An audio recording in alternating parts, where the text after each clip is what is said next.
তুমি আসমানে থাকো প্রভু, আমি জমিনে, তবু তোমারি প্রেম জমে হৃদয় গহীনে।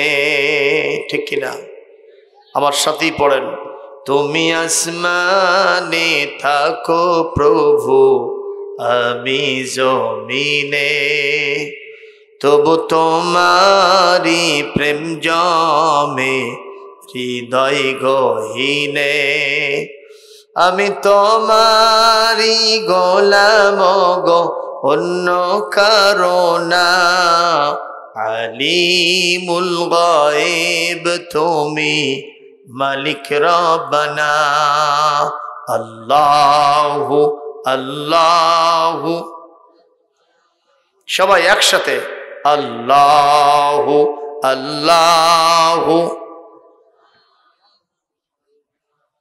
তোমার রহম ছাড়া বাঁচা বড় দায়, প্রতিদিনে প্রতিক্ষণে জড়িয়ে রেখেছ আমায়।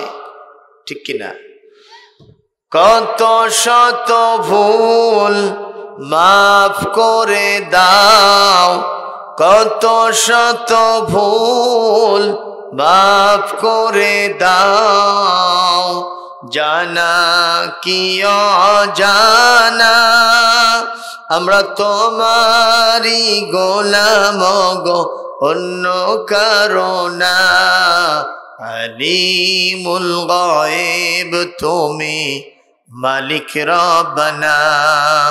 আল্লাহু আল্লাহু, একটু জোরে বলতে পারেন না? আল্লাহু আল্লাহু আল্লাহ। লিল্লাহি তাকবীর, লিল্লাহি তাকবীর। হযরত ওমর রাদিয়াল্লাহু তাআলা আনহুর নাম নিশ্চয় শুনেছেন। কোরআন কারীম স্পর্শ করার আগে তিনি ওনাদের কাছে হিরো থাকলেও ইসলামের কাছে তিনি জিরো। কথা কয় না? কিন্তু যখনই তিনি কোরআনটা ধরলেন, তার মর্যাদা কোথা থেকে কোথায় চলে গেল। আল্লাহর নবী বললেন, আমার পরে যদি কেউ নবী হতো সেটা ওমর হয়ে যেত। জোরে বললেন না সুবহানাল্লাহ? আমার পরে এই পৃথিবীতে ইসলামের দ্বিতীয় খলিফার প্রতি ইঙ্গিত করেছেন হযরত ওমরকে। সুবহানাল্লাহ। আকাশের নক্ষত্র অগণিত, এই নক্ষত্রের অনুপাতে যার নেকি পরিমাণ সেটা হলো আমার ওমর। সুবহানাল্লাহ। দুনিয়াতে আশারায়ে মুবাশশারা যারা 10 জন জান্নাতের সার্টিফিকেট রাসূলের কণ্ঠে পেয়েছেন, তাদের ভিতরে হযরত ওমরের অবস্থান কত নম্বরে? দ্বিতীয় নম্বরে। সুবহানাল্লাহ বলবেন না? তাহলে কোরআন ধরলে একটা মানুষ জিরো থেকে কি হয়? হিরো হয়। আল্লাহর নবী বলেন, মান সালাকা তরিকাই ইয়ালতামিসু ফীহি ইলমান সাহালাল্লাহু লাহু বিহি তরিকান ইলাল জান্নাহ, আও কামা ক্বালা an-নবী সাল্লাল্লাহু আলাইহি ওয়াসাল্লাম। নবীজি বলেন, কোরআন কারীমের বিদ্যা অন্বেষণের জন্য যারা রাস্তা খোঁজে, এক একটা কদম ফেলে, তারা তো আসলে রাস্তা খোঁজে না, কদম ফেলে না। কোরআনের মাহফিলেও যায় না, মাদ্রাসাও যায় না, মক্তবেও যায় না। ওরা মূলত এক একটা কদম আমার জান্নাতের দিকে দিতে থাকে। একটু জোরে কোন সুবহানাল্লাহ।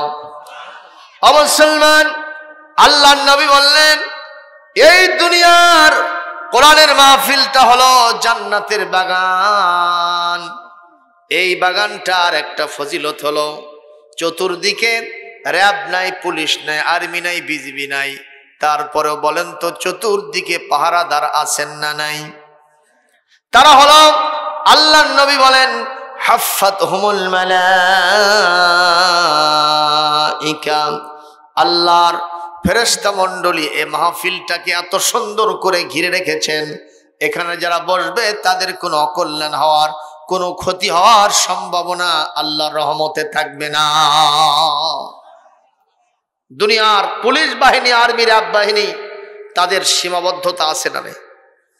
কথা বলে না।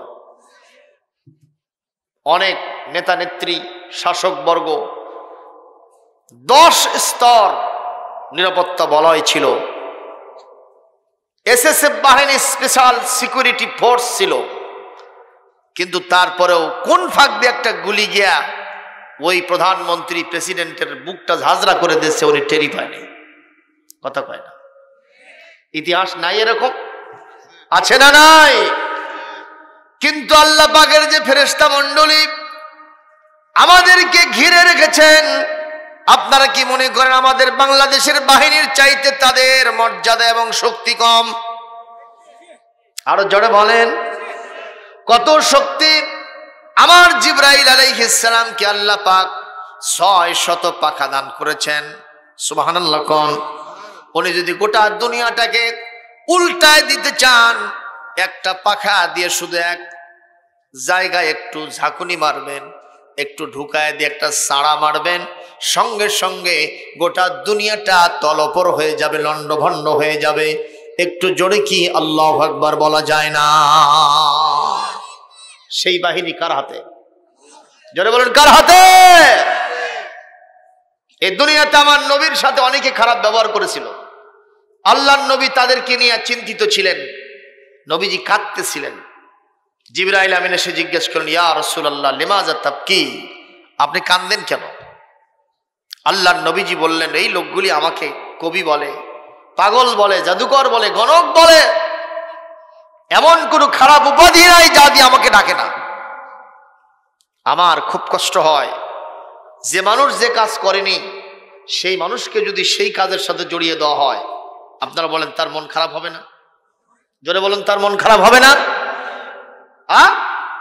মন খারাপ হবে। আমার নবী যে কাজের সাথে জড়িত নন, সেইটা যদি আমার নবীর সাথে জড়িয়ে দেওয়া হয়, আপনারা আওয়াজ দিয়ে বলেন, এটা কি ওই মানুষ মেনে নিতে পারবে? আমার নবী মেনে নিতে পারবে? জিবরাইল আলাইহিস সালাম শুধুমাত্র এই লোকদেরকে দেখেছেন চোখ দিয়া, আর চোখে তাকাইছেন কারো মাথার দিকে, কারো চোখের দিকে, কারো পেটের দিকে, কারো বুকের দিকে। ইতিহাস লিখছে, সহিহ কথা, সিরাতের প্রামাণ্য কিতাবগুলোর মধ্যে এসেছে, আল্লাহর নবীর সাথে যারা খারাপ ব্যবহার করলো, জিবরাইলের সাহনির কারণে 7 দিনের ভিতরে হিরোগুলো সব জিরো হয়ে কচু কাটা হয়ে জমিনে ধ্বংস হয়ে গেছে। একটু জোরে কোন আল্লাহু আকবার। সেই জিবরাইল আমিন এখনো জিন্দা আছেন না মুর্দা গেছেন?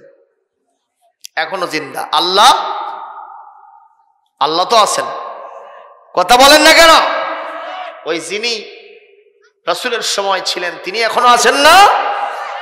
আল্লাহ কি এগুলো পারেন না? এখনো পারেন, কিন্তু আমাদের শর্ত পূরণ হচ্ছে না। সেটা হলো আমরা ইমানদার ঠিক মতো হতে পারি নাই। ঠিক না বেঠিক? আজকের মাহফিল শুনলে আপনারা এক একজন এমন ইমানদার হইবেন যে ইমানদার মহান আল্লাহর কাছে যা চাইবে তাই পেয়ে যাবে। সুবহানাল্লাহ।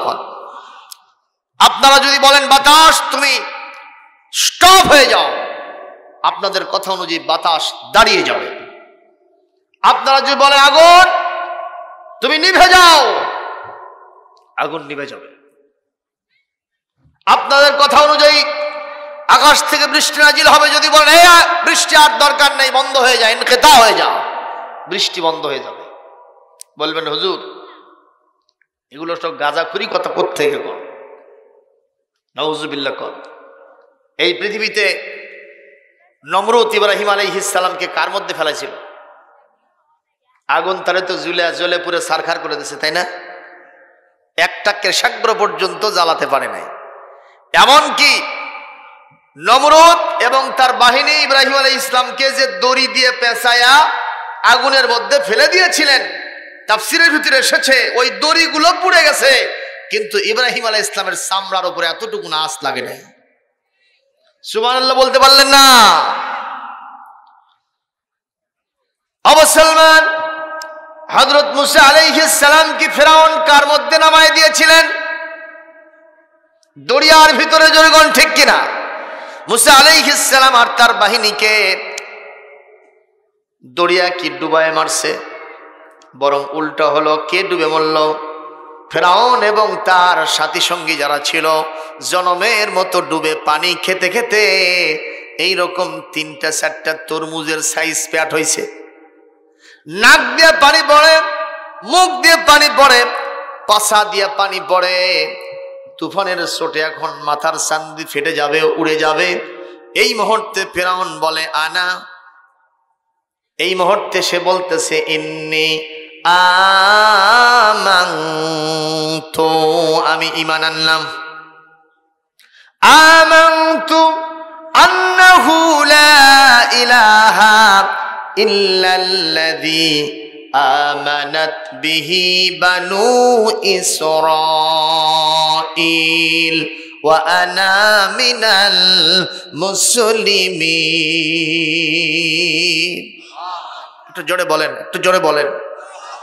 ফেরাউন বলল এই মুহূর্তে আমি ঈমান আনলাম সেই সত্তার প্রতি যার প্রতি বনী ইসরাঈলেরা ঈমান এনেছে।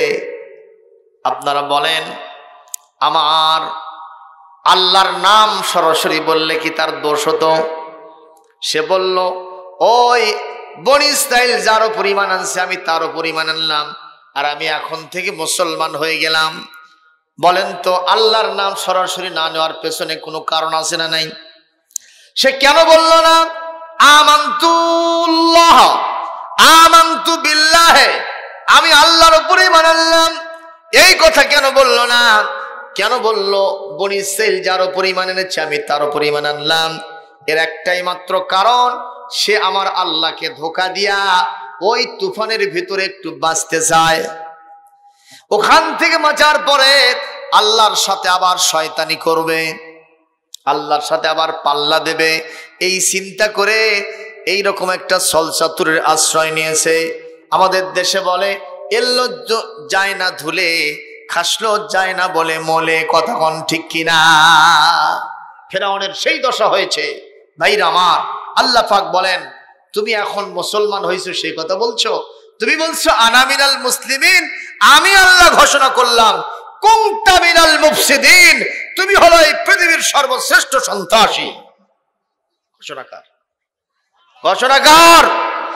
সুতরাং কেউ যদি মন থেকে বলে আমি মুসলমান হইছি, আমি ইমানদার হইছি, আর যদি সেটা কাজে প্রমাণ না হয়, এই মুখে ঘোষণা দেওয়াতে কোনো কাজ হবে ঠিক না? ঠিক কর।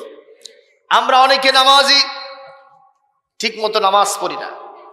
আমরা অনেক মুসলমান ইমানদার, ঠিক মতো আল্লাহ রসুল পরকাল বুঝি না, কোরআন সুন্নাহর বিধান আমাদের জীবনে বাস্তবায়ন করি না। এমনকি আমি যদি এখন প্রশ্ন করি, আজকে আপনারা ওয়াজ শুনতে আসছেন ইমানদার সেজে, আপনারা কয়জন এশার নামাজ পড়ে আসছেন? যদি আমি হাত তুলতে বলি, হাত বেশি উঠবে না কম উঠবে? জোরে বলেন। তাহলে আমরা ইমানের দাবিতে কি বলিয়ান হতে পারলাম? প্রমাণ হলো না। শুধুমাত্র জিকির করলে হবে না যে আমি ইমানদার, আমি মুসলমান, আমি সহিহ হাদিসের লোক, আহলে হাদিস, আমি আহলে হানাফ, এইগুলো বলাতে কোনো কাজ হবে না যদি আমল না থাকে। কথা কয় না বাবা? এটা শোনা আপনার জন্য ফরজ, আর এশার নামাজ আপনার জন্য নফল, তাই না? কোনটা ফরজ? ফরজে আইন। এক ওয়াক্ত নামাজ কাজা করলে ইচ্ছাকৃত ভাবে 80 হোক বা দরজা দোজক খাটতে হবে, জাহান্নামে যেতে হবে। সেটা কত? 1,88,00,000 বছর। সহিহ হাদিসের কথা। তাহলে কোন তালে আছে আমি আর আপনি? খালি ফেরাউনক গাল পারি, খালি নমরুদক গাল পারি, আবু জেহেলকে গাল পারি, ওদের আচরণ যে আমাদের মধ্যেও আছে, এটা কি বাস্তবে প্রমাণ হয় না? হয় না? ভাইরা কষ্ট পাচ্ছেন? আমি বগুড়া থেকে এসেছি, দুইটি কথা আপনাদের শোনাবো। আপনারা কি বিরক্ত হচ্ছেন? যদি কিছু কথা রাখি, আপনারা শোনার মতো মানসিকতা রাখেন তো? রাখবেন? কিছু কথা শুনবেন? তাহলে বেশি নয়, ধরেন এখন বাজতেছে প্রায় 10:10। আমি যদি 11:30 পর্যন্ত, এখন থেকে 1/4 ঘন্টা আপনাদের সামনে যদি একটু বায়ান করি কোরআন এবং সুন্নাহ থেকে, শোনার মতো মানসিকতা আছে আপনাদের? সবাই শুনবেন? কেউ উঠবেন না তো? কোরআন সুন্নাহর আলোচনা থেকে উঠে গেলে কে বেজার হবেন? আর আল্লাহ যদি বেজার হন, আপনার জীবনের কোনো কিছু লাভ হবে না, সব ক্ষতির মতো আছে। আপনি যেরকম, ঠিক কিনা? আপনার জাহান্নাম ছাড়া কোনো উপায় থাকবে না। সুতরাং হাত তুলে দেখাতে হবে রাসূলুল্লাহর সুন্নাহ অনুযায়ী। আল্লাহ রাসূল তিনি জিজ্ঞেস করতেন আলোচনার শুরুতে, আওয়ালা আদুল্লু লাকুম আওয়ালা আকুল্লু লাকুম আকুলু লাকুম, আমি কি তোমাদের উদ্দেশ্যে বায়ান করব না? আমি কি তোমাদের উদ্দেশ্যে বক্তব্য রাখবো না? সাহাবায়ে আজমাইন শুধু নাম বলতেন না, সাহাবায়ে আজমাইন বলতেন বালা ইয়া রাসূলুল্লাহ, হোয়াই নট, কেন আপনি বক্তব্য রাখবেন না সেটাই বলেন। আপনার বক্তব্য শুনবো, আপনার বক্তব্য মানবো, মানতে গিয়ে যদি জানো যায় তাও দিতে রাজি থাকবো। জোরে করে আল্লাহু আকবার। এরকম মানসিকতা যাদের আছে দুহাত তুলে আল্লাহকে দেখায় দিবেন। এক হাত না, দুহাত। শীত লাগছে তাতে কি আছে? শীতের একটা ধর্ম হলো যত ঘুমসি মারে থাকবেন শীত আপনাকে ঠেসে ধরবে, আর যদি হাত নড়াচড়া করে শীত শ্বশুর বাড়িতে বেড়াতে যাবে। অন্তত আজকের দিনে জোরে সরে বলেন লিল্লাহে তাকবীর। আজকের মাহফিল সফল হোক, সফল হোক, লিল্লাহে তাকবীর। আলহামদুলিল্লাহ বলেন। আজকের এই স্ট্যান্ডটা আমার কাছে, যারা বসে বক্তৃতা রাখেন তাদের জন্য এই স্ট্যান্ডটা মানানসই হয়নি। আমি এরকম করে বলতে হচ্ছে, আর আপনারা আমার চেহারা এদিকে না হলে এদিকে না হলে দেখতে পাচ্ছেন না, ঠিক কিনা? এটা হলো কি, এদের নিচে যদি টেবিল থাকে সেইটার জন্য এই মাইক বা এই স্ট্যান্ডটা, আর এখানকার জন্য একটু নিচু টাইপের হওয়া দরকার ছিল। প্রতিনিয়ত তো আমরা কথা বলছি, সুতরাং বক্তার অসুবিধা হয় এরকম কিছু মঞ্চে না থাকাই ভালো। আমরা তো একটু রিল্যাক্সে কথা বলবো। আমাদের মানসিকতা যদি চাপের মধ্যে থাকে ভালো লাগে না। প্রিয় ভাই সকল, আমি এই মুহূর্তে আপনাদের সামনে কোরআন কারীম থেকে আলোচনা করার জন্য আমি রেসিট করেছি, তেলাওয়াত করেছি। সেই তেলাওয়াত কোথা থেকে? কোরআন কারীমের 6 নম্বর পারা 5 নম্বর সূরা সূরাতুল মায়েদা 12 নম্বর আয়াত। জোরে বলুন কত নম্বর? 12 নম্বর আয়াত। এই আয়াতের ভিতরে আল্লাহ পাক আমাদের একটা গুরুত্বপূর্ণ মেসেজ দিয়েছেন, সেটা হলো এই, মহান আল্লাহ আমাদের সাথে থাকবেন যদি 5টা কোয়ালিটি আমরা অর্জন করতে পারি। সুবহানাল্লাহ। আল্লাহকে কি সাথে রাখতে চান? একজন আমারে বলল, হুজুর এত বড় আল্লাহ সাথে নিয়ে কেমনে পায়খানায় যাব? এত বড় আল্লাহকে সাথে নিয়ে স্ত্রী সহবাস কেমনে করব? আমার শরম লাগবে, লজ্জা লাগবে। এত বড় আল্লাহকে সাথে নিয়ে চাকরি বাকরিতে রাস্তাঘাটে কেমনে হাঁটবো? বাজার ঘাট কেমনে করব? ও মুসলমান, আল্লাহ পাক আপনার ঘাড়ের উপরে সওয়ার হয়ে বসে থাকবেন না। আল্লাহর রহমত, আল্লাহর সাহায্য, আল্লাহর মদদ আপনার সাথে থাকবে যদি আপনি 5টা কোয়ালিটি অর্জন করতে পারেন। সুবহানাল্লাহ জোরে কোন। এক হাত দেখান, কয়টা? 5টা কোয়ালিটি। এই 5টা কোয়ালিটির উপরে সংক্ষিপ্ত আলোচনা করে আপনাদেরকে ইনশাআল্লাহ বিদায় দেব। বলি ইনশাআল্লাহ। প্রিয় ভাইরা আমার, কোরআনের আলোচনা শুনলে যে কথা আমি বলছিলাম, আপনি একজন আল্লাহ পাকের খাঁটি গোলাম হয়ে যাবেন, আপনার কথায় সব চলবে। বলে হুজুর প্রমাণ? দাউদ আলাইহিস সালামের যুগের একটা ঘটনা আমি পড়লাম।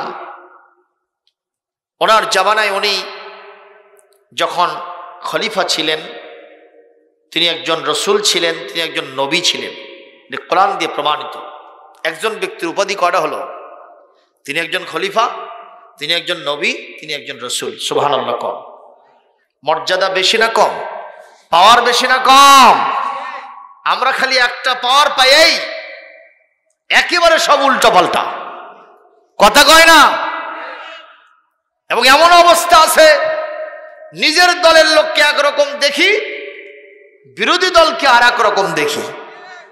আল্লাহ বাঁচাইছে, যদি মানুষ বেঁচে থাকার প্রধান উপকরণ অক্সিজেন যদি সরকারের হাতে থাকতো, তাহলে ক্ষমতায় গিয়েই 1ম নম্বরে অক্সিজেন বন্ধ করে বিরোধী দল আগে শেষ করত। কথা কোন ঠিক না? ঠিক। শুধু এদেশের সরকার আমি তা বলছি না, পৃথিবীর সব সরকারদেরই একই অবস্থা। কথা বলেন না কেন? কিন্তু অক্সিজেন হাতে কার আছে? জোরে বলেন সুবহানাল্লাহ। আগুন কার হাতে? পানি কার হাতে? এসেনশিয়াল ইকুইপমেন্টস বাতাস কার হাতে? সুতরাং এগুলো ওরা পায় না, এজন্য একটু দাঁত কটমট করে। ঠিক না বে ঠিক? দাউদ আলাইহিস সালামের যুগের এক নারী মহিলা বাজার থেকে কিছু আটা কিনেছে। আটা একটা পাত্রের ভিতরে নিয়ে রাস্তা দিয়ে যাচ্ছিল। তো এদিক থেকে বাতাস আসতেছে, খুব জোরে বাতাস,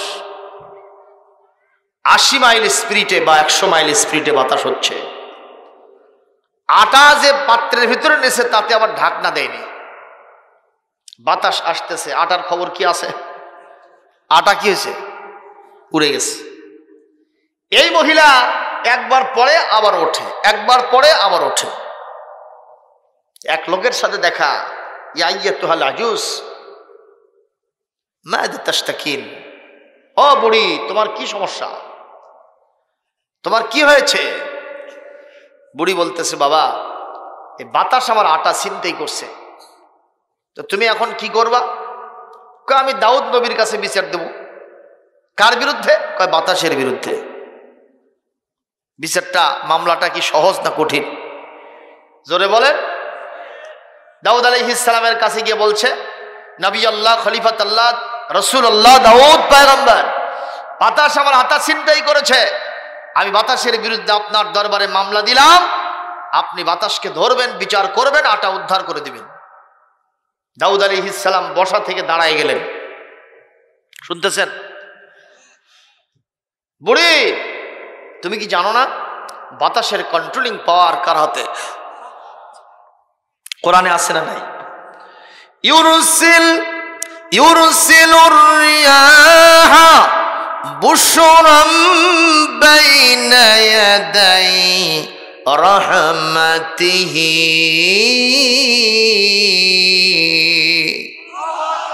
আরো জোরে করে আল্লাহু আকবার। হু হু হু হু বাতাস শোনাই জাল্লা জালালুহু, কুল মখলুকে তসবিহ পড়ে আল্লাহু আল্লাহু আল্লাহু আল্লাহু।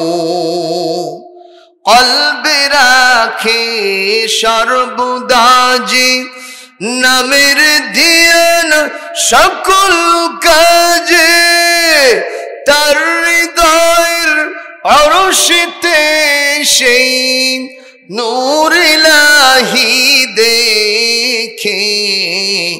আল্লাহ এই নামের কালাম, আল্লাহ এই নামের কালাম, কণ্ঠে মধু মেখে কুহু কুহু ওই পাপিয়া উঠেছে সদা ডেকে। আল্লাহ এই নামের কালাম।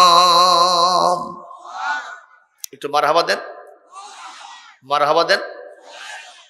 মমতাজ ম্যাডাম গাইলে এর থেকে বড় মারহাবা পায়। 500,000-এর করকরা নোট নর্তকীর পায়ের নিচে পড়ে, কথা কয় না, হালো হাল সারে পোয়াতি চল সারে। যুবকরা সারা রাত হা করে তাকায় থাকে, মশা কোন দিক দিয়ে ঢোকে বাড়ায় কর পারে না, কথা কন। আর আমি আল্লাহর নামে গান গাইলাম, দল মত নির্বিশেষে মুসলমান, একটাবার জোরে মারহাবা দেওয়া যায় না। সবাই জোরে বলেন মারহাবা, আরো জোরে, জোরে হলো না। মারহাবা কোরআনের শব্দ, সুবহানাল্লাহ।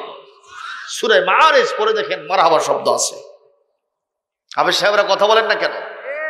কয়েক জায়গায় মারহাবা শব্দ।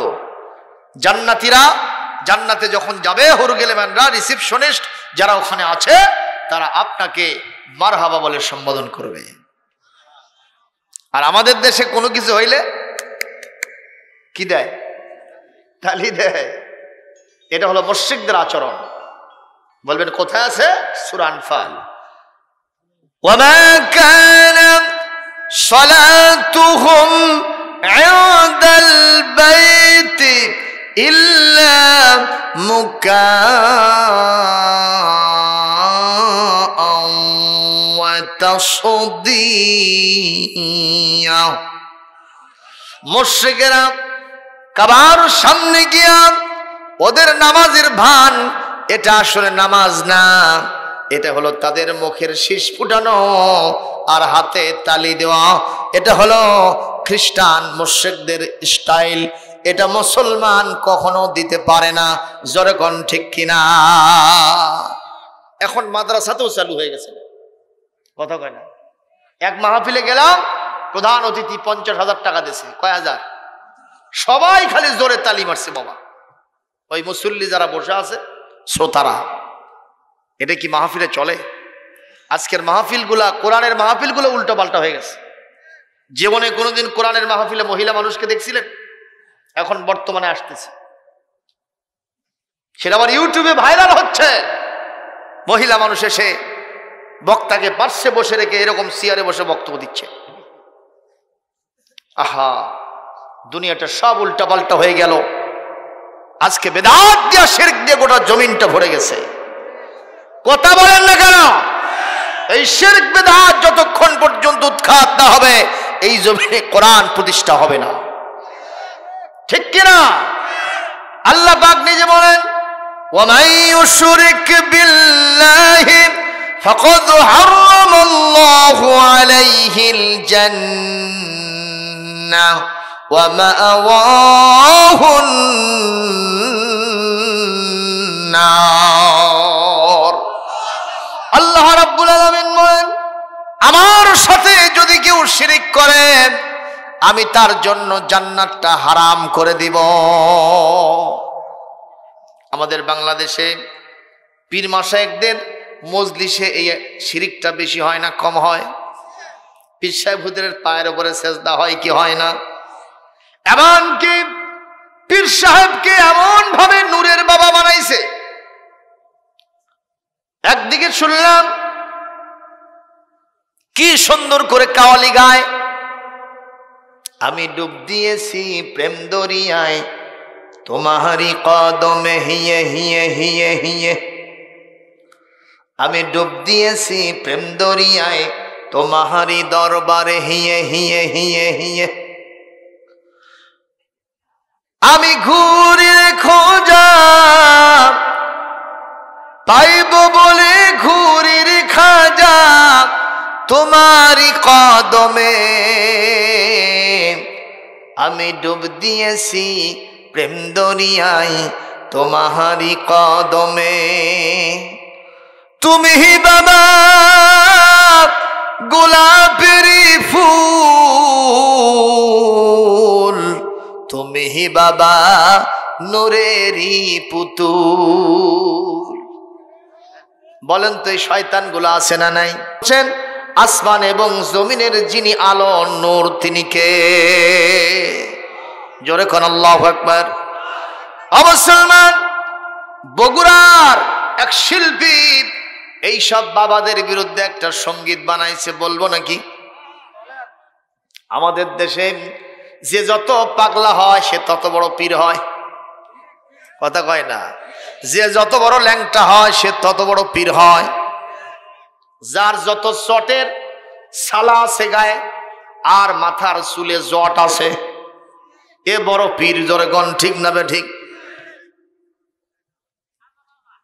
হ্যাঁ, ও বাবা পাগলা বাবা, ও বাবা ল্যাংটা বাবা, ও বাবা শট বাবা, জট বাবা, পট বাবা, কলকে বাবা, ওই কবরেতে বাসাবে তোর কোন বাবা? মাথায় আছে চুলের জট, গায়ে আছে সালার শট, হাতে আছে মদের পট, আবার গাজার কলকে হাতে নিয়া জিকির করে হু খাজা হু খাজা হু খাজা। ও বাবা পাগলা বাবা, ও বাবা ল্যাংটা বাবা, ও বাবা শট বাবা, পট বাবা, কলকে বাবা, ওই হাসরেতে বাসাবে তোর কোন বাবা?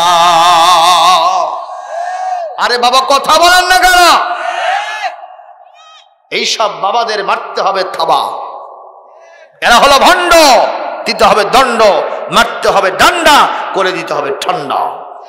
ইসলাম যদি কোনোদিন পাওয়ারে যায়, শিরক বিদআত পীর মাশায়েখদের মজলিস থেকে বন্ধ করে দেওয়া হবে। বলি ইনশাআল্লাহ। ইসলাম কোনোদিন পাওয়ারে আসুক, তাকে চান? এ মুসলমান জোরে কথা বল, চান কিনা? না চাইলে তো আল্লাহ দিবেন না। সবাই চান, কারণ এই কোরআন তো কোনো দলের না ভাই, এই কোরআন পৃথিবীর সব মানুষের জন্য, সব মুসলমানদের জন্য। সুবহানাল্লাহ। সুতরাং দলমত নির্বিশেষে কোরআনের শাসন প্রতিষ্ঠা হোক, এটা চাওয়া দরকার। কিন্তু আমাদের দেশের একটা নেচার হয়েছে, কোরআনের শাসনের কথা বললেই কয় ওই দল করে। কোন দল করে বুঝেছেন তো? এই জামাত ইসলাম করে। কথা কোন? এইটা কখনো বলা উচিত নয়। আল্লাহ রাব্বুল আলামিন বলেন, ওয়ামান লাম ইয়াহকুম বিমা আনজালাল্লাহু ফাউলাইকা হুমুল কাফিরুন ফাউলাইকা হুমুজ জালিমুন ফাউলাইকা হুমুল ফাসিকুন।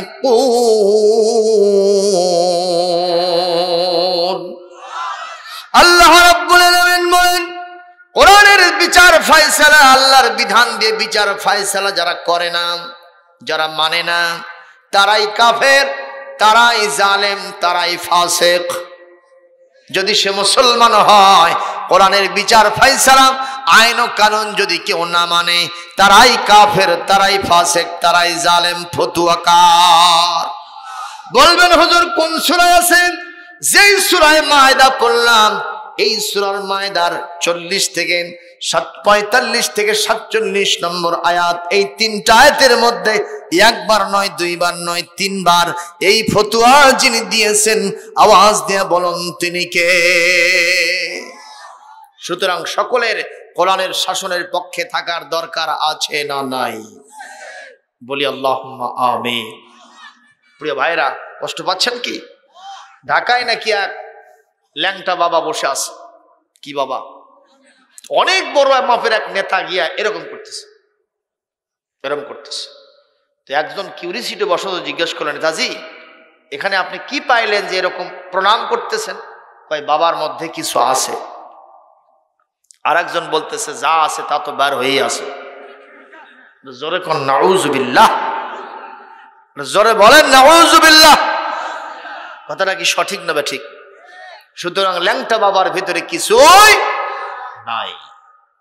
হ্যাঁ, তিনি নিষ্পাপ মানুষ হতে পারে, যেহেতু তার মস্তিষ্ক খারাপ, এ মানুষ নিষ্পাপ, ঠিক না ঠিক কর। কিন্তু তাই বলে তিনি আপনার মুর্শিদ হতে পারে না, তিনি আপনার হাদিয়া জামান হতে পারে না, তিনি আপনার শিক্ষক হতে পারেন না। কথা বলতে হবে ভাইরা আমার। এই মহিলা যেই বলছেন, দাউদ পয়গম্বর, আমি আপনার কাছে বাতাসের বিরুদ্ধে মামলা দিলাম, আপনি বাতাসের বিচার করে আমাকে আটা উদ্ধার করে দেন। উনি বললেন, দাউদ বললেন, এ বুড়ি, তোমার জানা তো নিশ্চয় আছে বাতাসের কন্ট্রোলিং পাওয়ার আমার হাতে নাই, আল্লাহর হাতে আছে। সুতরাং এটা আমি কেমনে করব, তুমি এটা কি বলো? এইবার বলছে, যদি আপনি না পারেন তাহলে আমি বিশ্বাস করি না যে আপনি আল্লাহর নবী। ব্যাপারটা কত বড় খারাপ হয়ে গেল। এইবার দাউদ আলাইহিস সালাম বললেন, ও বুড়ি, তোমার কতখানি আটা গেছে? বলে প্রায় কেজি 3। তোমাকে 3 কেজির পরিবর্তে যদি 1 বস্তা দেই, তাতে তুমি বেজার না খুশি? আমি হলে কি হতাম? আপনি হলে? কথা কয় না। এইবার ওই বুড়ি বলতেছে, বাবা সত্যি করে বলছি, বাতাসের বিচার আমি চাই না, বাতাস অ্যারেস্ট হোক তাও চাই না, আমি আসলে চাই হলো আটা। গ্যাসে 3 কেজি পাইছি আমি 1 বস্তা, এটা আমার নয় সস্তা, আমার সব কিছুর হয়ে গেছে ব্যবস্থা। আমি মামলা উইথড্র করে নিয়ে গেলাম। বুড়ির যা শারীরিক যোগ্যতা, তার থেকে আটার পরিমাণ বেশি না কম। রাস্তার ভিতরে যখন চলতেছেন, ওদিক থেকে হযরত দাউদ আলাইহিস সালামের কলিজার টুকরা সন্তান নাম তার সুলাইমান। তিনি আসতেছেন। সুলাইমান আবার এমন নবী, এমন ব্যক্তি, এমন পুত্র, জীবনে কোনোদিন উল্টা পাল্টা দেখে সহ্য করে না। আল্লাহু আকবার কর। অন্যায় দেখে কখনো মেনে নিতে পারে না, প্রতিবাদ করবেই করবে। আল্লাহর নবীদের এরকম রেওয়াজ ছিল, অভ্যাস ছিল, আদত মোবারক ছিল। যেমন হযরত মূসা আলাইহিস সালামের সময় এরকম একটা আদত মোবারক হযরত মূসার ছিল না? ফেরাউনের বাহিনীর লোক একজনের থেকে বাকি খাইছে। কি খাইছে ভাই? বাকি খাইছে, কিন্তু টাকা দেয় না, খালি তাল বাহানা করে। তো মূসা আলাইহিস সালাম ওই দোকানের পাশে দিয়ে যাচ্ছেন। দোকানদার বলছে, হযরত মূসা কালিমুল্লাহ, আমি আপনাকে পায়া গনিমত পেয়ে গেলাম, আমি আসল ঠিকানা খুঁজে পেয়েছি। কি হয়েছে তোমার? বলে, এই লোক আমার থেকে বাকি খায় কিন্তু আমাকে পয়সা দেয় না। হযরত মূসা ডাইরেক্ট অ্যাকশন, তুমি বাকি খাও, টাকা দাও না, কোনো টাকা দাও। আমি সরকারি লোক। কথা বোঝেননি? আমাদের দেশে এরকম আছে না নাই? কথা কয় না।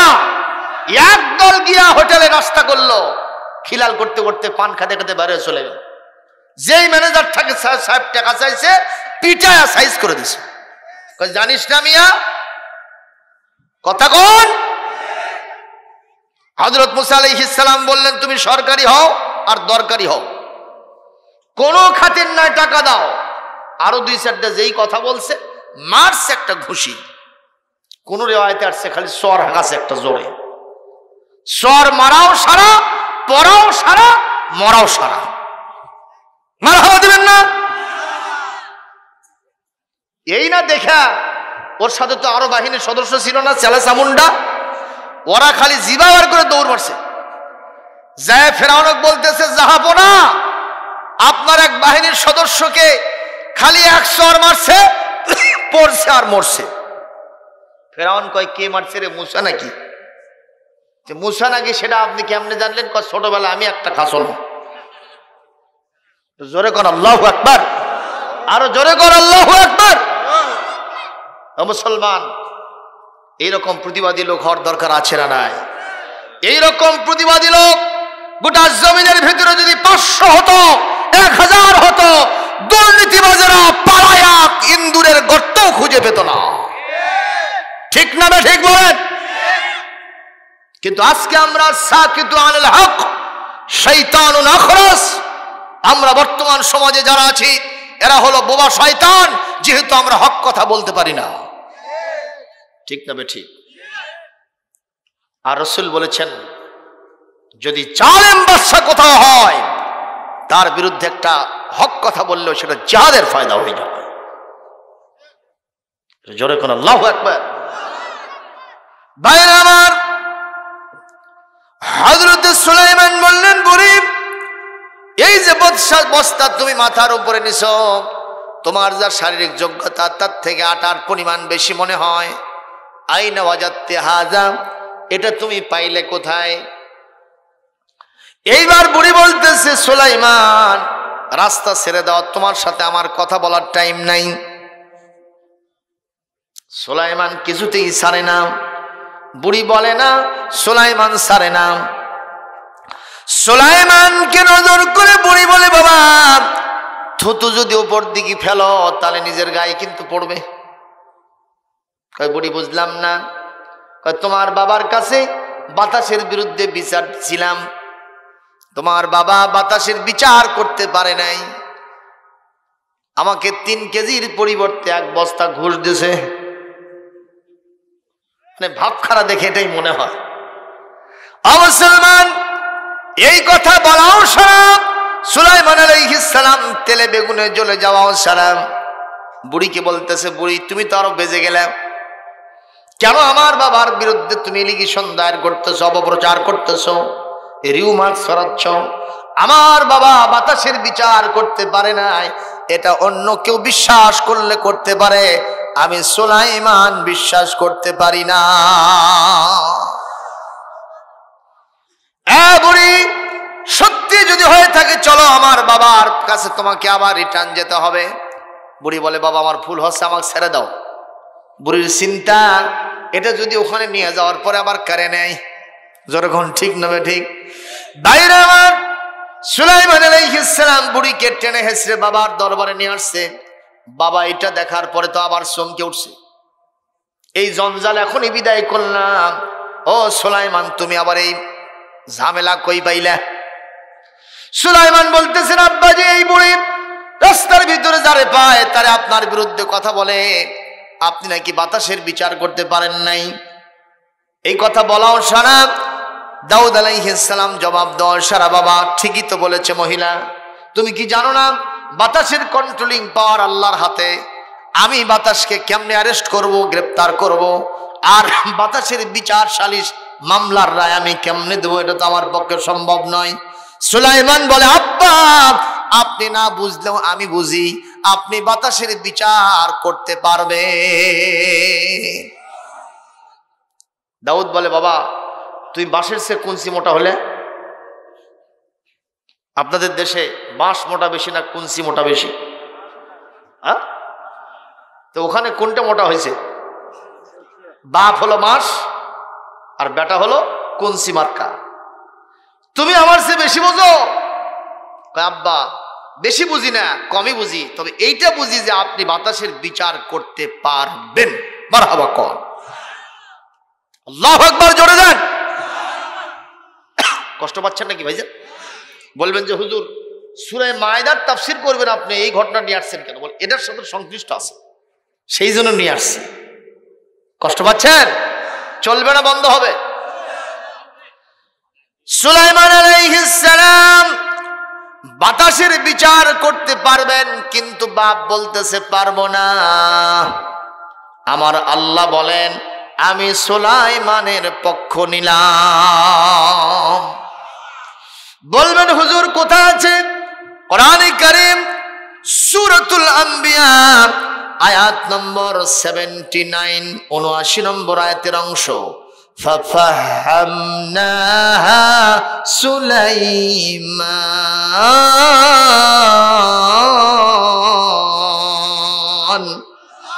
ওয়া কুল্লান আতাইনা হুকমান ওয়া ইলমা।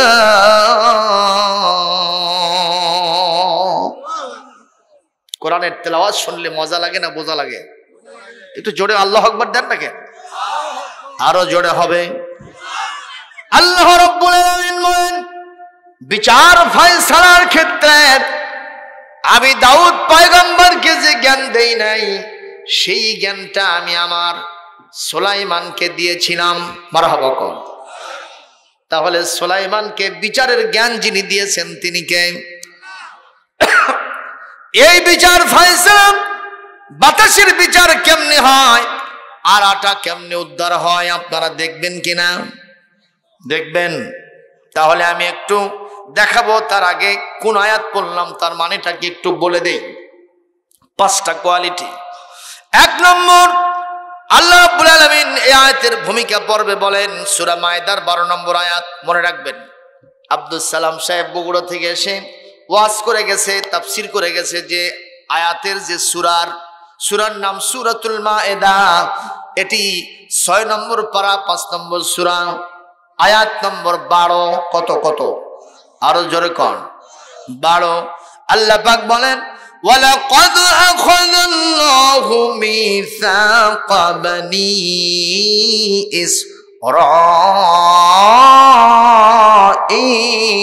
ইসরাঈল। আল্লাহ রাব্বুল আলামিন বলেন, আমি আল্লাহ পাক বনি ইসরাঈলদের কাছ থেকে অঙ্গীকার নিয়েছিলাম।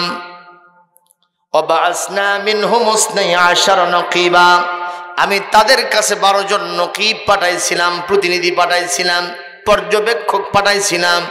আপনি নবী ধরতে পারেন, তাদের ভিতরে আমি 12 জন নবী পাঠাইছিলাম। ওয়াকালাল্লাহু, আর আমি তাদেরকে বলে দিলাম, ইন্নী মাআকুম, আমি তোমাদের সাথে থাকবো, আমি তোমাদের সাথে আছি, থাকবো, ছিলাম। যদি তোমাদের ভিতরে 5টা কোয়ালিটি থাকে, এই ওয়াজটা আমাদের জন্য কাজে লাগবে, যার কারণে কোরআনের ভিতরে সেটিং দিয়েছেন কে? একটু জোরে বলুন কে? 1 নম্বর, তোমাদের সাথে আমি থাকবো, লাইন আকামতুমুস সালাহ, যদি তোমরা নামাজ প্রতিষ্ঠা করতে পারো। সুবহানাল্লাহ বলেন। এখন আপনারা বলবেন যে হুজুর এত বড় একটা মসজিদ, সত্যি তাই। আমি আজকে আপনাদের মসজিদ দিকে অবাক হয়ে গেছি। এই গ্রামে তো আমি কোনোদিন আসি নাই, মনে আশেপাশে করছি ওয়াজ, কিন্তু এই গ্রামে আসি নাই। আপনাদের মসজিদ দিকে আমি কলিজা থেকে, অন্তর থেকে খুশি হয়ে গেছি যে এত বড় মসজিদ গ্রামের ভিতরে। নিঃসন্দেহে গ্রামের অধিকাংশ মানুষ নামাজি। তারপরে মুয়াজ্জিন সাহেব বললেন জুমার দিনে লোক ধরে না, এই জন্য মসজিদটা ভাঙতে হবে, আবার নতুন করে কনস্ট্রাকশন দিতে হবে। তাই নাকি? তাহলে তো আমি আপনাদের সামনে সুধারণা রাখছি আপনাদের সম্পর্কে। সত্যি করে বলছি, বাইরে থেকে যখন কোনো মেহমান আসে আপনার বাড়িতে তো আগে যায় না, যায় কি? গেলেও একজনের বাড়িতে যায়, কিন্তু পুরো গ্রাম সম্পর্কে তার কনসেপ্টটা হলো ওই গ্রামের মসজিদটা কেমন সেইটা দেখে। কথা কয় না। আমি এক জায়গায় গেলাম, মসজিদ ঘর ধুলা দিয়া জরাজীর্ণ, কোরআন শরীফগুলো রেখে দেওয়া হয়েছে এমন অবস্থা, মাকড়সার জাল দিয়ে জরাজীর্ণ। কথা কন না কেন? আবার আরেক মসজিদের ঘটনা শুনলাম, কেবলই নতুন হয়েছে তো, দরজা জানালা লাগাই নাই, চটা দিয়ে রেখেছে। চটা বোঝেন না? বাসের চটা। এখন একজনের আড়িয়া গরু দড়ি ছিঁড়া ওই চটা ভাঙ্গে মসজিদের ভেতরে ঢুকছে। সিধা না উল্টা? কারবার সিধা না উল্টা? ইমাম মুয়াজ্জিন যা দেখে এই কারবার লাদিয়া সেনা শেষ, একেবারে দড়ি ধরছে, ধরে দুইজন খেপে বারুদ। নামাজ কালাম কেমনে হবে এই অবস্থা? এই গরু এবং আর মালিক দুইজনকেই খরচ দেব, তার মানে জেলখানায় ঢুকবো। ইতিমধ্যে গরুওয়ালা আসছে, আড়িয়াওয়ালা আসে বলতেছে হুজুর আপনারা তো খেপছেন কে? আরে আপনি মানুষ না আসলে জানোয়ার? আপনি নিজেই বলেন তো, আপনার গরু এসের ভেতরে ঢুকছে, আপনি খেয়াল করেন না? কয় হুজুর একটা কথা শোনেন, গরু বোঝে না তাই ঢুকছে, আমাকে কোন দিন দেখছেন? একটু জোরে সুবহানাল্লাহ কোন। গরু বোঝে না তাই ঢুকছে, আমাকে তো কোনোদিন দেখেননি, মানে আমি বুঝি এই জন্য মসজিদে আসি না। এরকম নেচার আমাদের মধ্যে আছে না নাই? এ জোরে কোন আছে না নাই? সারাটা জীবন মসজিদমুখী হয় না, পশ্চিম দিকে আসারও পড়ে না। কথা কোন? তারাই হলেন সমাজের সবচেয়ে বড় লিডার। মুসলমান সমাজের লিডার যিনি হবেন, তার এক নম্বর কোয়ালিটি হবে তিনি পাকা 5 ওয়াক্ত নামাজি হবেন, তিনি তাহাজ্জুদ গুজার হবেন। আমাদের দেশে ঠিকই আছে, ভোটের আগে পাঞ্জাবি পায়জামা টুপি ঠিকই আছে, এমনকি আসরের নামাজ 5 বার হয়। কর্মী করছে স্যার 5 বার করে হলো, লক্ষ্য থাক আরো 2-1 বার হতে পারে, মানে যেখানেই যায় সেখানে খালি দেখায় যে আমি নামাজি নেতা। নামাজিদের ভোট আমি ছাড়া কে পাবো? কথা কয় না, এ কথা বলেন না। যিনি মুসলমানদের লিডার হবেন, 3টা কোয়ালিটি স্পেশাল থাকতে হবে। 1 নম্বর মান যাকারাকুম বিল্লাহি রুয়াতুহু, যাকে দেখলে মহান আল্লাহর কথা মনে হবে। 2 নম্বর ওয়া মান যাকারাকুম বিল আখিরাতি আমালুহু, যার আমল আখলাক দেখলে মনে হবে এ জীবন জীবন নয়, আর একটা জীবন আছে, তার নাম হলো পরকাল।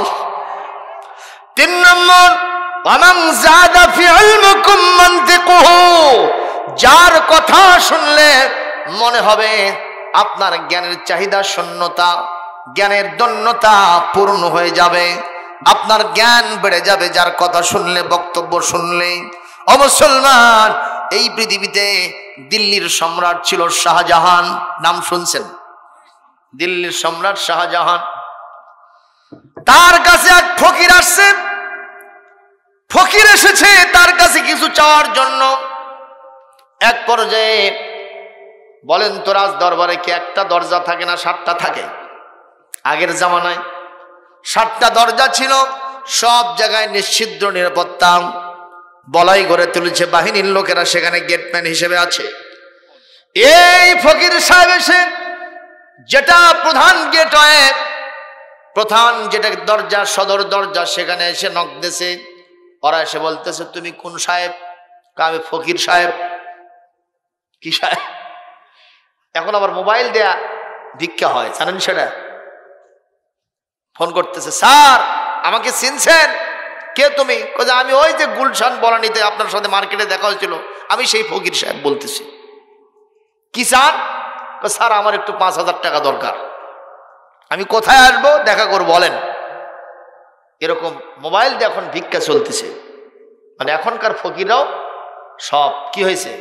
ভদ্রলোক, ডিজিটাল। এই যে ভালোবাসা বলছে, অ্যানালগের ফকির আর নাই। ভাইরা আমার, এই লোকজন বলতেছে তুমি ফকির সাহেব এখানে ঢুকতে চাও, তোমার তো সাহস কম নয়। লা ইয়াদখুলুহা ইল্লা মান আযিনা, উনি যার অনুমতি দিয়েছেন, যাকে, তিনি ছাড়া এখানে কেউ ঢুকতে পারবে না। No admission without permission. বাদশার অনুমতি ব্যতি রেখে কেউ এখানে ঢুকতে পারবে না। এ কিছুতেই ছাড়ে না, এরাও ঢুকতে দেয় না। এক পর্যায়ে বিরক্ত হয়ে গিয়ে বলতেছে, আমরা যদি তোমাকে ছেড়েই দিই, পরে তো আরো 6টা আছে, ওগুলো কেমনে যাবা? কয় খালি এটা ছেড়ে দাও, পরের গুলো খুলে নেওয়ার দায়িত্ব আমি নিলাম। ফকির না হয় বুদ্ধি শুদ্ধি ভালোই আছে, কথা কয় না। এরা আস্তে করে এক্সপেরিমেন্টালি পরীক্ষামূলক ভাবে ছেড়ে দিছে। পরীক্ষামূলক ভাবে যে না ছেড়ে দিছে, পরের দরজায় গেছে, লোকজন চিন্তা করলো, কেরে বাদশার নিকটতম লোক না হলে প্রথম দরজা কেমনি খুললো, তাড়াতাড়ি খুলে দে। এইভাবে সিটারি করতে করতে 7টা দরজা খুলছে। মারহাবা জোরে দেবেন না? ফকিরের মাথা ছোট কিন্তু বুদ্ধি বড়। আবার আমাদের দেশে অনেক বড় মাথা আছে কিন্তু বুদ্ধি এত চিকন, ওই কিছুই বোঝে না। জোরে কোন ঠিক না বেঠিক? হিন্দু পাড়ার মধ্যে এক গবেষক ঢুকছে, হিন্দু পাড়ায়। দেখবেন হিন্দু পাড়ার ভিতরে ওই যে গোবরগুলা দেওয়ালের মধ্যে লাগিয়ে দেওয়া থাকে না, তো গবেষক দেখে চিন্তা করতেছে, কেরে গরু মহিষ তো এত উঁচু হবে না, এই লাতগুলো দেওয়ালে কেমনি লাগলো? 1 ঘন্টা চিন্তা করে কোনো কুল কিনারা পায়নি। ছোট্ট একটা ছেলে পায়খানা থেকে ঘুরে আসছে, পুকুরে গোসল করবে, ল্যাংটা হয়ে যাচ্ছে। হিন্দু পাড়ার ছেলে পেলে, বুঝতে পারছেন তো? তো বলছে, চাচা আপনি কি দেখেন? কয় বাবা আমি গবেষক মানুষ, গবেষণা চালাচ্ছি। তুই ভাগ, বুঝবো না। গোসল করে আসতে দেখে চাচা চাইয়েই আছে। কষ্ট হচ্ছে আপনাদের? তো বলতেছে, চাচা আমি দেখতে পাচ্ছি আপনি গোবরের দিকে চাই আছেন, আপনি কিসের গবেষণা করতেছেন? কয় বাবা হ্যাঁ আমি ওটা দিয়ে গবেষণা করতেছি। কি হয়েছে?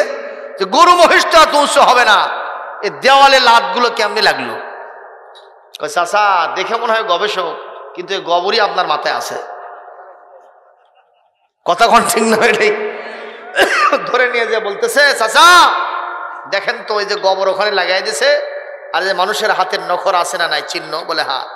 মানুষ গরু লাদিছে, বিষটা ফেলাইছে, সেটা নিয়ে যখন লাগাই দিয়েছে, এটা শুকালে লাকড়ি খড়ি জ্বালানি হিসেবে ব্যবহার করবে।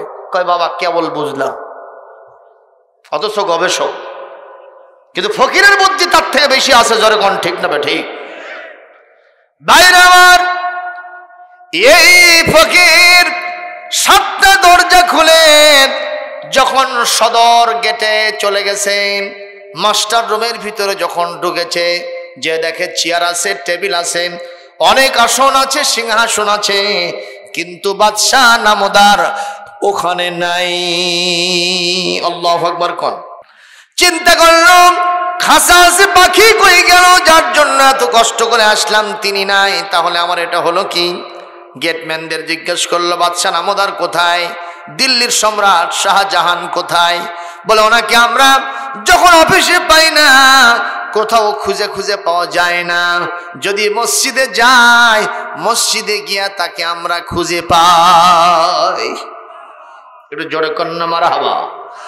এই কথা শুনে ফকির সাহেব 1 পা 2 পা করে মসজিদের গেটে গেছেন, যে দেখেন বাদশাহ শাহজাহান 2টা হাত বুক পর্যন্ত আসমানের দিকে তুলে ধরে কার কাছে কি যেন ফরিয়াদ করতেছে, বুক ফাটা হাজারি করে, আর 2 চোখের পানি দিয়া বুক ভাসায় দিয়েছে। এই দৃশ্য দেখে ফকির সাহেব মনে মনে বলতেছে, আমি আসছিলাম দিল্লির সম্রাটের কাছে কিছু চাওয়ার জন্য। আমি হলাম ফকির, কিন্তু আজকে এসে দেখলাম দিল্লির বাদশাহ আমার চাইতে বড় ফকির হয়ে গেছে। দিল্লির বাদশাহ ফকির হয়ে যে বাদশার কাছে চায়, আজ থেকে আমি ছোট হয়ে এই বাদশার কাছে কিছু চাবো না। দিল্লির বাদশাহ যার কাছে চায় আমি তার কাছে চাইব। আওয়াজ দেবেন সেই মহাবাদশাকে, কুলিল্লাহুম্মা মালিকাল মুলকি তুতিল মুলকা মা তাশাউ ওয়া তানজিউল মুলকা মিম্মা তাশাউ। একটু জোরে কন্না আল্লাহু আকবার, আরো জোরে বলেন না আল্লাহু আকবার। ও মুসলমান, আমি আপনাদেরকে বলছিলাম তাহলে নামাজ পড়লে একজন নেতার কোয়ালিটি অর্জন করতে হলে নামাজের কোনো বিকল্প নাই। নামাজ যদি প্রতিষ্ঠিত থাকতো সমাজের ভিতরে, ওই যদি কোনো পাত্র দেখতে কোনো পাত্রীপক্ষ যেত, সর্বপ্রথম পাত্রকে ইন্ট্রোগেশন করত, প্রশ্ন করত, বাবা নামাজ পড়ো কিনা। চাকরি প্রার্থনার জন্য বিসিএস ক্যাডার হয়েছে, কোন ইন্টারভিউ বোর্ডে গেছে, এক্সপার্ট তাকে প্রথম যে প্রশ্ন করত সেটা হলো বাবা তুমি নামাজ পড়ো কিনা। কথা কোন ঠিক না বেঠিক? আরো জোরে বলুন কথা ঠিক না বেঠিক? যেখানেই যাবেন নামাজের প্রশ্ন হয়, কিন্তু সেই প্রশ্ন কি এখন বর্তমানে আছে? পাত্র দেখতে গিয়া পাত্রীপক্ষ সর্বপ্রথম যে প্রশ্ন করে বাবা তুমি করো কি, তুমি কত টাকা বেতন পাও। কথা কয় না। এই জন্যে এতদিন ধরে কাঠখড়ি পোড়ায়া কলিজার ধন মেয়েটাকে যার হাতে উঠাই দিল বল্টু মিয়ার হাতে, 1 বছর যেতে না যেতেই মেয়েটা বুক ফাটা আহাজারি করে বাড়িতে গিয়ে বাপ মাকে বলে আমি আর ওই বাড়িতে যাব না, আস্ত একটা গুন্ডার সাথে তোমরা আমাকে বিয়ে দিয়েছ। মুসলমান নবীজি বলেন লা দীনু লিমান লা সালাতা লাহু, যার নামাজ নাই তার দিন নাই, তার শরীয়ত নাই, তার ঈমান নাই, তার কিচ্ছু নাই। নামাজ আছে তো তার সব আছে। ঠিক না বা ঠিক বলেন? এই জন্য নামাজ প্রতিষ্ঠিত হতে হবে। মুসলমান নামাজ প্রতিষ্ঠা কে করবে সে কথাটার জবাব আল্লাহ সূরা হজ্জের 41 নম্বর আয়াতের ভিতরে দেন, আল্লাযীনা ইম্মাক্কান্নাহুম ফিল আরদি আকামুস সালাহ। ইমানদাররা যদি কোনোদিন ক্ষমতায় প্রতিষ্ঠিত হয়, কোরআনপন্থী মানুষগুলো যদি কোনোদিন ক্ষমতায় প্রতিষ্ঠিত হয়, ইনগ্রাল সেশন একেবারে উদ্বোধনী অধিবেশনেই নামাজের বিল পাশ করে ফেলবে। সুবহানাল্লাহ বলতে পারলেন না? সুবহানাল্লাহ বলতে পারলেন না? কোন একদিন এদেশের আকাশে কালেমার পতাকা দুলবে, সেদিন সবাই খোদাই বিধান পে দুঃখ বেদনা ভুলবে।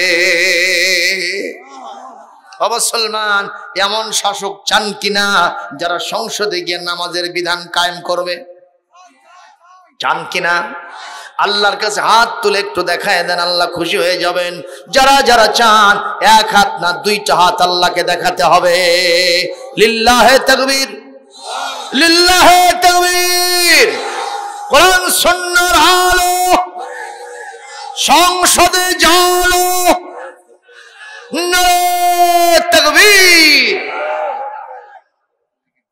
নামাজের বিল পাশ হলে একজন কবিরাজ যদি আপনাকে বলে একটু বেনামাজি নিয়ে আসো, ওটাকে দিয়ে ওষুধের পয়াম বানা দেবো, এরকম বেনামাজি খুঁজে পাওয়া যাবে না। সুবহানাল্লাহ কর। নামাজের পরিবেশ, মসজিদ তো আপনারা বড় করতেছেন, এই মসজিদ 4টা বানালেও তাও জায়গা হবে না। কথা কয় না? আরো লোকের সংখ্যা, নামাজির সংখ্যা বেড়ে যাবে।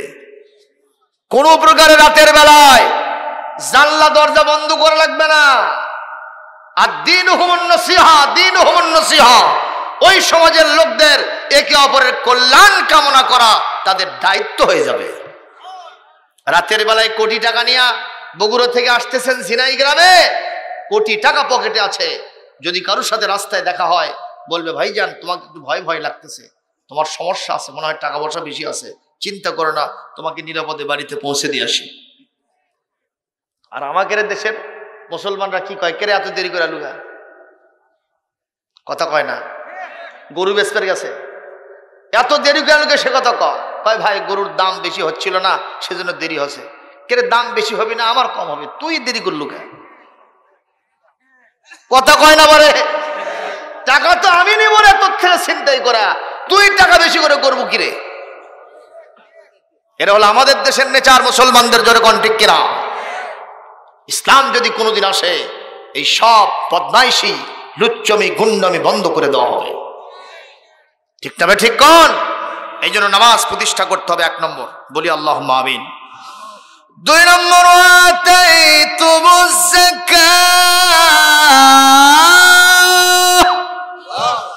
যদি তোমরা যাকাতের বিধানটা মেনে চলো, যাকাত যদি আদায় করে দাও।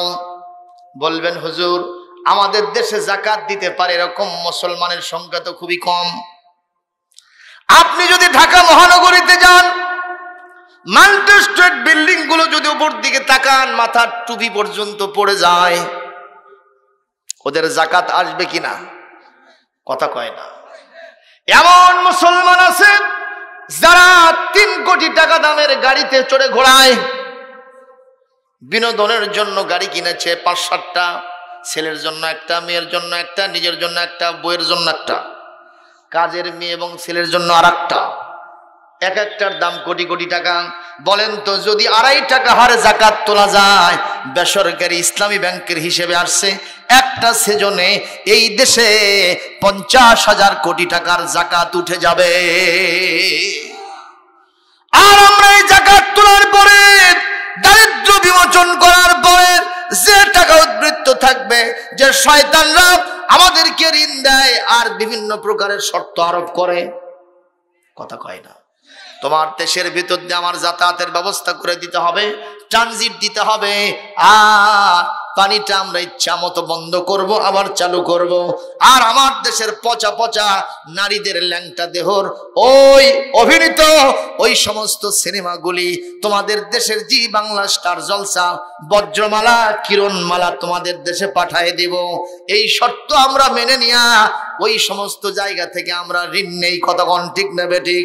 ওই শয়তানদের ঋণ আমরা নিতাম না, আমাদের উদ্বৃত্ত দিয়া তাদেরকে ঋণ দিয়া আমাদের শর্ত মানতে বাধ্য করতাম।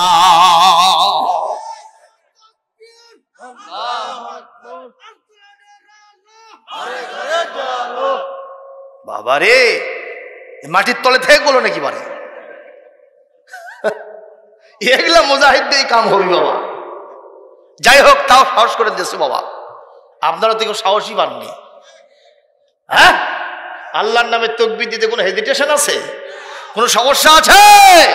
ওই যে ঢাকায় যা চিটাগাঙ্গে এক জনসভায় কোন এক নেতা বলছে নারায়ে তাকবীর, সঙ্গে সঙ্গে অন্য নেতারা সম্মুখে কুল বাড়ছে, মাথা নিচু দিকে করছে, ওরে বাবা উনি জঙ্গিবাদের স্লোগান দিল রে। আপনারা কোরআন হাতে রেখে বলছি লা ইলাহা ইল্লাল্লাহ, নারায়ে তাকবীর, আল্লাহু আকবার, সুবহানাল্লাহ, আলহামদুলিল্লাহ, আপনারা আওয়াজ দিবেন, এগুলো কি জঙ্গিবাদী স্লোগান? কথা বলেন না কেন? আল্লাহ নিজে বলেছেন সূরা মুদ্দাসসির 3 নম্বর আয়াত, ওয়া রাব্বাকা ফাকাব্বির, তুমি তোমার রবের নামে তাকবীর দাও।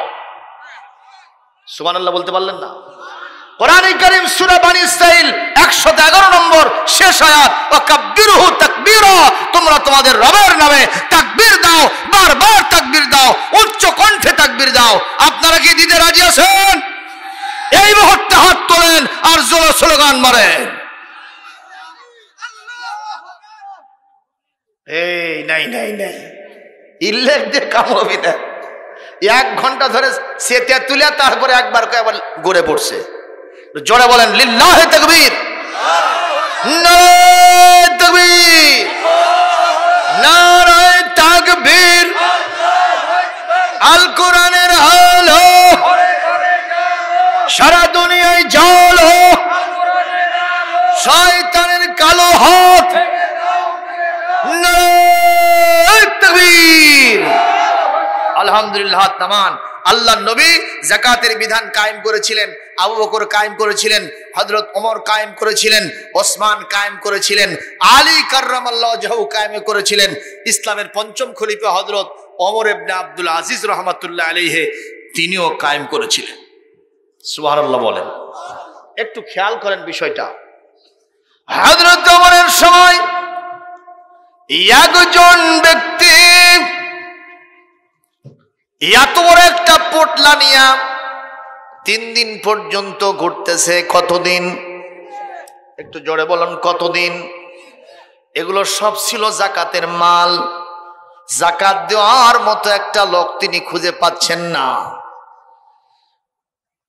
ক্লান্ত পরিশ্রান্ত হয়ে একটা গাছের নিচে তিনি রেস্টে গেছেন, আরাম ফরমাচ্ছেন। কিছুক্ষণ পর দেখতে পান ওদিক থেকে একজন লোক আসতেছে, তার সেরা জামা কাপড় আর এত বড় একটা সেরা পোটলা তার মাথার উপরে আছে।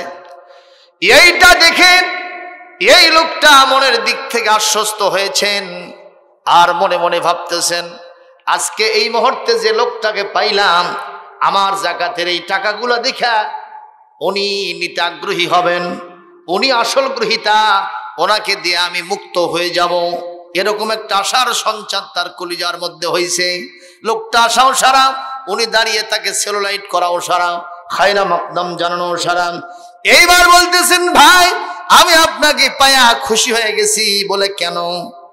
বলে আমার এই পোটলার মধ্যে এতগুলো যাকাতের মাল আছে, আমি 3 দিন যাবৎ ঘুরতেছি, একটা মানুষ যাকাত নেওয়ার জন্য পাই নাই। আপনার মতো মানুষকে পেয়ে আমার কলিজা ঠান্ডা হয়েছে। এই কথা বলাও সারা, উনি বড় বড় চোখ বার করাও সারা। এই মিয়া সাহেব, তুমি কি মনে করতেছো আমার এই পোটলার মধ্যে এতগুলো সেরা সেরা খেতা আছে? তুমি কি তাই মনে করো? বলে আমি তো তাই মনে করতেছি। বলে না না, আমার এই পোটলার ভিতরে তোমার যা টাকা আছে ওর 3 গুণ টাকা, 3 গুণ যাকাতের মাল আমার পোটলার মধ্যে আছে। তুমি 3 দিন পর্যন্ত যাকাত দেওয়ার জন্য কোন লোক খুঁজে পাও নাই, ঘুরতে ঘুরতে ক্লান্ত হয়ে গেছো। তুমি যদি 3 দিন ঘুরে থাকো, জেনে রাখো আমি 7 দিন যাবৎ ঘুরতেছি, যাকাত নেওয়ার মতো একটা মানুষ খুঁজে পাই না। একটু জোরে কি আল্লাহু আকবার বলা যায় না? ও মুসলমান, যাকাতের বিধান যদি কায়েম হয়, এই দেশটা কোনোদিন আর ঋণগ্রস্ত হবে না। অথচ আপনি অর্থনৈতিক হিসাব নিয়ে দেখেন, আজকে যে শিশু জন্মগ্রহণ করলো, হাজার হাজার টাকা দেশীয় ভাবে তার মাথার উপরে ঋণ আছে না নাই? কতগুলো কি খারাপ লাগতেছে? এজন্য যাকাতের বিধান দরকার আছে না নাই?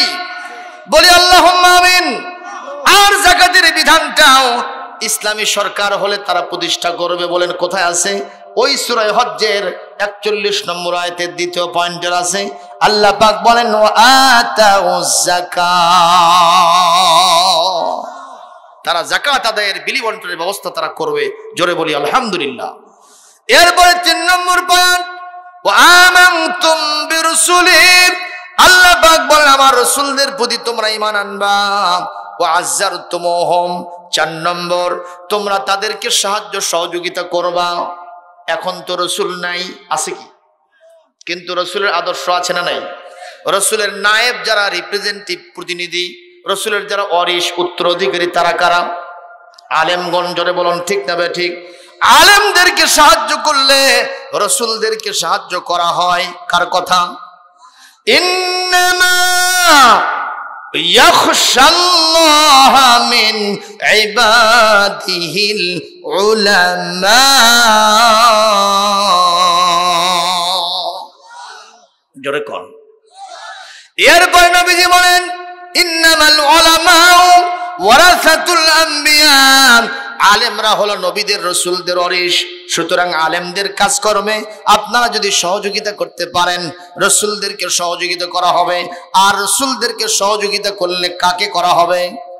আরো জোরে কোন? এইটা 4র্থ নম্বর চলে গেল। আর 5ম নম্বর, ওয়া আকরাতুমুল্লাহা করদান হাসানা,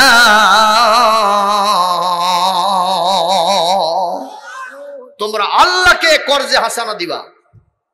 কর্জে হাসানা মানে সুদ মুক্ত ঋণ দিবা। কাকে? আল্লাহ গরিব, তাই না? আল্লাহ হারিসান ডাল, আল্লাহ বেন্না, নাউজুবিল্লাহ। কোন? আল্লাহু গানিয়ুন ওয়া আনতুমুল ফুকারা। আল্লাহ হলেন ধনী, আমরা হলাম ফকিরের গোষ্ঠী। ঠিক না বে ঠিক? কর। এখন ঋণটা কেমনে দিবেন সেই বিষয়টা আমি আপনাদের সামনে আলোচনা করছি। ওই যে বুড়ির কথা মনে আছে? এখন আমি আটার বিচার, কি বলে, বাতাসের বিচার করব এবং আটা উদ্ধার করব। বলি আল্লাহু আকবার। সুলাইমান আলাইহিস সালাম বলেন, আব্বা আপনি বুঝতেছেন না? বলে, বাবা আমার বুঝে আসতেছে না। তো তাহলে একটা কাজ করেন, কি? অসজুদ অক্তারে, আপনি আল্লাহকে সেজদা দেন, সঙ্গে সঙ্গে আল্লাহর নিকটবর্তী হয়ে যান। মানুষ সেজদা দিলে আল্লাহর নিকটবর্তী হয়ে যায়। সুবহানাল্লাহ। আর আমাদের দেশের ওই যে ভণ্ড পীরেরা কয়, পানির তলে আগুন জ্বলে, পানির তলে আগুন জ্বলে, ঝড় বাতাসে নেভে না, আমার বাবার মুরিদ হলে নামাজ রোজা লাগে না। জোরে গণা আছে না নাই? জোরে গণা আছে না নাই? এরা কি আসল বাবা? এরা ভণ্ড বাবা। জোরে কোন ঠিক না বে ঠিক? যেই বাবার নামাজ রোজা লাগে না, এই বাবা আমার আল্লাহ রসুলের কোনো কাজে লাগে না। ভাইরা আমার, হযরত সুলাইমান বললেন, আব্বাজি আপনি সিজদায় পড়ে যান। সঙ্গে সঙ্গে তিনি সিজদায় পড়ে গেলেন। কার নিকটবর্তী হলেন? আল্লাহর সাথে নেটওয়ার্ক পয়দা হয়ে গেল।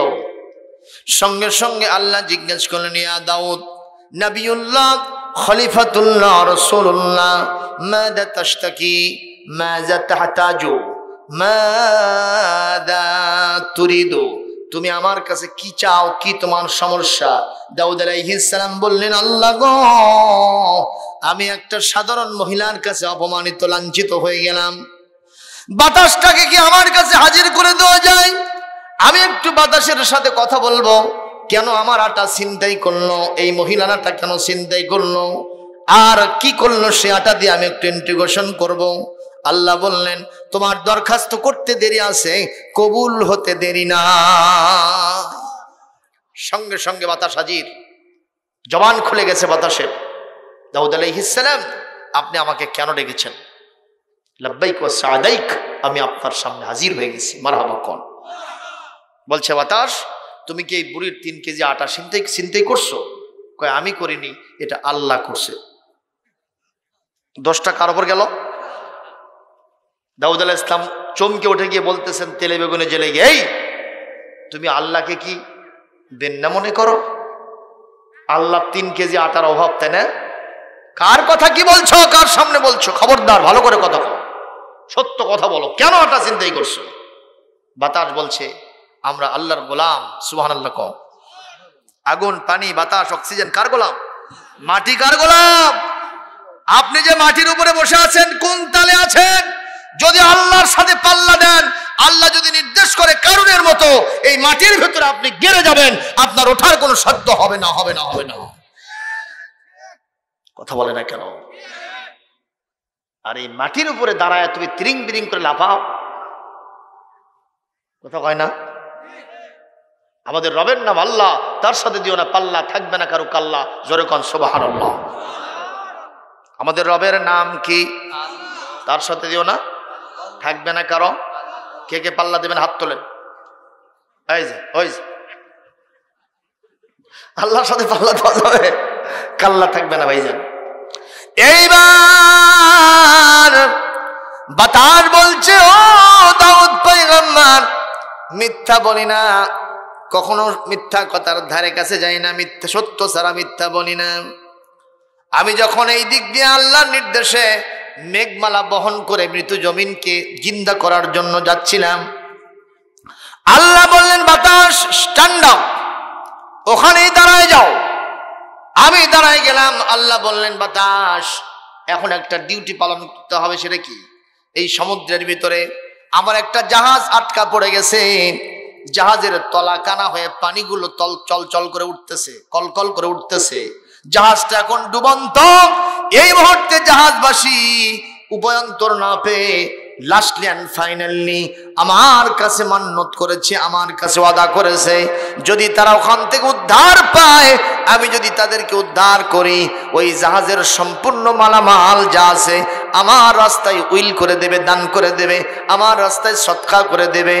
আর আমার কাছে যদি কেউ মান্নত করে, আমি সেই বিপদ থেকে তারে বাঁচাইয়া দেই।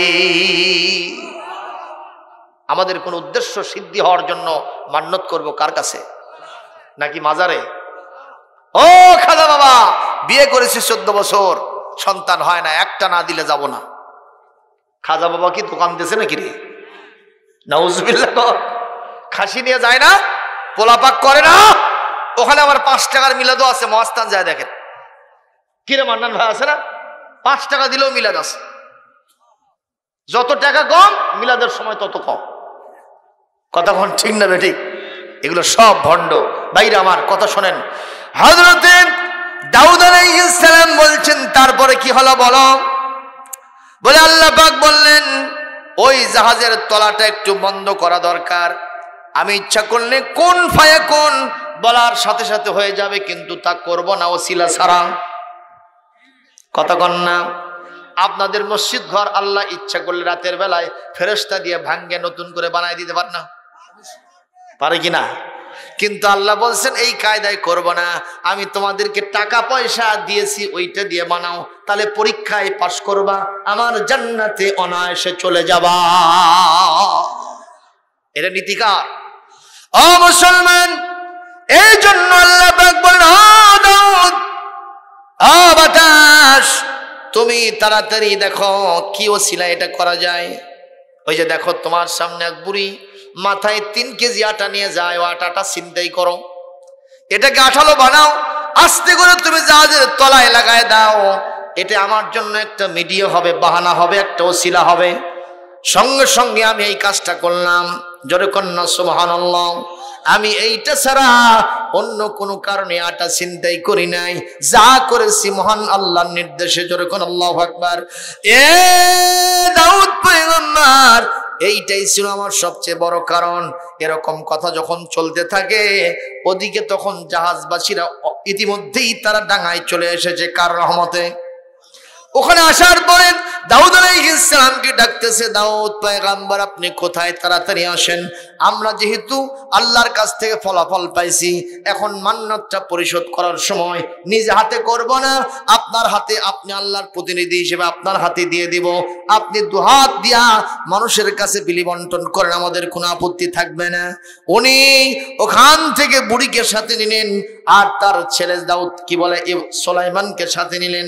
এই 3 জন ওখানে যাওয়ার পরে জাহাজবাসীকে বললেন কি হয়েছে, এই যে মালামালগুলি সব আপনি নিয়ে নেন।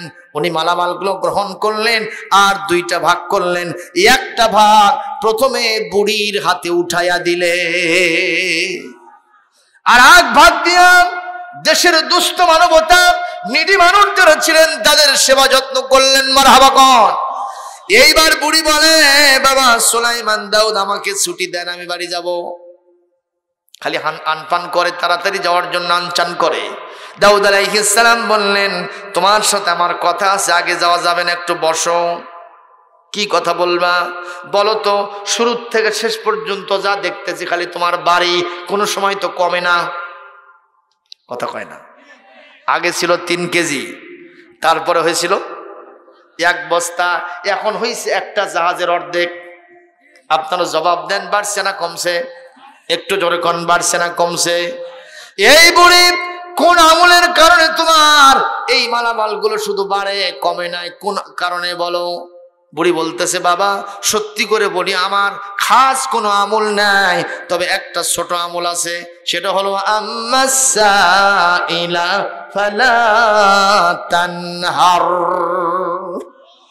কেউ যদি আমার কাছে কিছু চায়, আমি তাকে কখনো গলা ধাক্কা দিয়ে বিদায় করি না, আমি তাকে ধমক দিয়ে বিদায় করি না। কিছুই যদি দিতে না পারি, অন্তত হাসি মুখে কথা বলি। নবীজি বলেছেন, হাসি মুখে কথা বললেও একটা সদকার সওয়াব দিয়ে দেবেন কে? মুসলমান বুড়ি বলতেছে, বাবা আজকের দিনে আমার নগদ আমল। আমি ছিলাম বাসায়, একজন অভুক্ত মানুষ আসলো, ক্ষুধার্ত মানুষ। এসে আমার কাছে কিছু খাবার চাইলো। পরিবারের ভিতরে আমার জন্য ছিল বরাদ্দ 3 খান রুটি। কয়টা? ওখান থেকে আমি একটা দিলাম। ওই অভুক্ত মানুষ বলে, খাওয়ার পরে বলছে, ইয়া আইয়াতুহাল আজুজ হাল মিন মাজিদ, আর আছে নাকি? আমি আর একটা দিলাম। ওইটা খাওয়ার পরে বলতেছে, হাল মিন মাজিদ, আর আছে নাকি? কয়টা গেল? 3টা। খাওয়ার পরে ওই সাইল, ওই অভুক্ত মানুষ, ওই জায়ের আমার কাছে বলছে, বুড়ি আর আছে নাকি? আপনার বড় আর আছে? জোরে কোন আছে? এইবার বলছে, বাবা আমার ভাগে যা ছিল সব তোমারে দিয়ে দিয়েছে, আল্লাহর রাস্তায় আর কিছুই নাই। ফকির বলতেছে, বুড়ি রে, তোমার বাড়িতে এসে আমি যা খাবার পাইলাম তাতে আমার পেটের একটা কোনায় ভরল না। ওই মানুষ না দেও, কথা কোন ঠিক না? ঠিক, ওর পেট ভরে কিন্তু চোখটা ভরে না। এইবার বুড়ি বলতেছে, বাবা ও ফকির বেচারা, তুমি মন খারাপ করো না, যদি আরো লাগে তুমি একটু বসো, আমি একটু বাজারে যাই। আমি ওই ফকির সাহেবকে, ওই অভুক্ত মানুষকে ওখানে বসে রেখে আমি বাজারে আসছিলাম আটা কিনতে, মেহমানদারি করার জন্য। ওই 3 কেজি আটা নিয়ে যখন বাসার দিকে আমি ফিরি, বাতাস আমার সেই আটাটাই ছিনতাই করেছিল। ও মুসলমান, এখান থেকে কি বুঝালাম? ওয়াকরাতুমুল্লাহ করদান হাসানা, তোমরা যদি আল্লাহকে এরকম কর্জে হাসানা দিতে পারো যেই রকম এই বুড়ি দিয়েছে। আল্লাহকে কর্জে হাসানা দেওয়া মানে আল্লাহকে দেওয়া না, যারা অভুক্ত মানুষ তাদেরকে খাবার দেওয়া, যারা এই শীতের ভিতরে ছিন্নমূল মানুষ, একটু শীতের গরম কাপড় নাই, যদি আপনি তাকে গরম কাপড় দেন, কর্জে হাসানা দেওয়া হয় কাকে? মসজিদ ঘর হচ্ছে না, সেখানে যদি টাকা পয়সা দিয়া মসজিদটা নির্মাণ করে দেন, আওয়াজ দিয়ে বলেন করজ দেওয়া হলো কাকে? আরো জোরে কোন কাকে? এইভাবে আল্লাহ রাস্তায় যত খরচ করবেন আল্লাহ কর্জে হাসানা নেবেন। আল্লাহ পাক বলেন, লাউ কাফিরান্না আনকুম সাইয়্যাতিকুম, তোমাদের জীবনের সব গুনাহ খাতা আমি মাফ করে দিব। ওয়ালা উদখিলান্নাকুম, তোমাদেরকে অবশ্যই এমন এক জান্নাতে ঢুকাবো যার তলদেশ দিয়া দুধের নহর, পানির নহর, মধুর নহর, শরাবের নহর, এই 4টা নহর আর নদী প্রবাহিত হবে। একটু জোরে কি সুবহানাল্লাহ দেওয়া যায় না?